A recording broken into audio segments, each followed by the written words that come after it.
Tuan-tuan, kita duk baca hadis, tidak akan bergenjak tapak kaki anak Adam sehingga ditanya 5 benda. Di antara yang ditanya tu apa? An malih, harta dia, min aina iktasabah, dapat daripada mana, wa fima anfaqah, belanja ke mana. RM1 pun Tuhan tanya, RM1,000 pun Tuhan tanya, RM10,000 pun Tuhan tanya. Tanya dua. Satu tanya mai kok mana, jalan halal ke, jalan syubhah ke, jalan haram ke.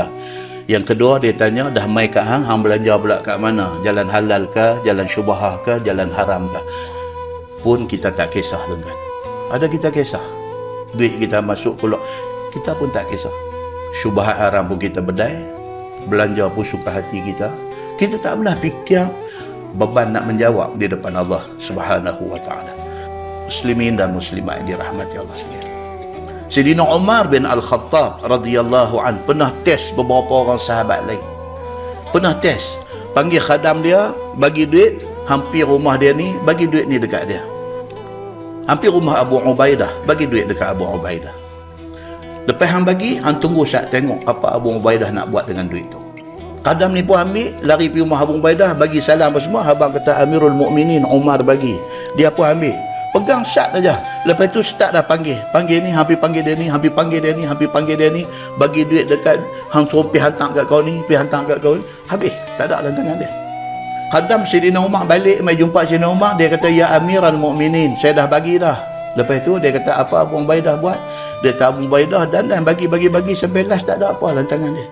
Umar kata apa? Aku tahu dah dia akan buat macam tu. Masya Allah, tuan-tuan.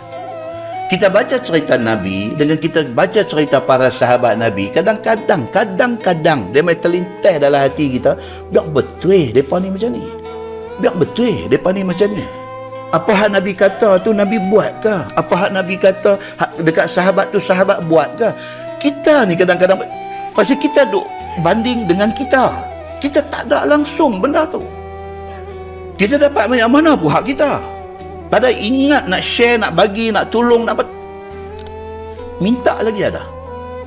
Tuan-tuan muslimin dan muslimat yang dirahmati Allah sekalian.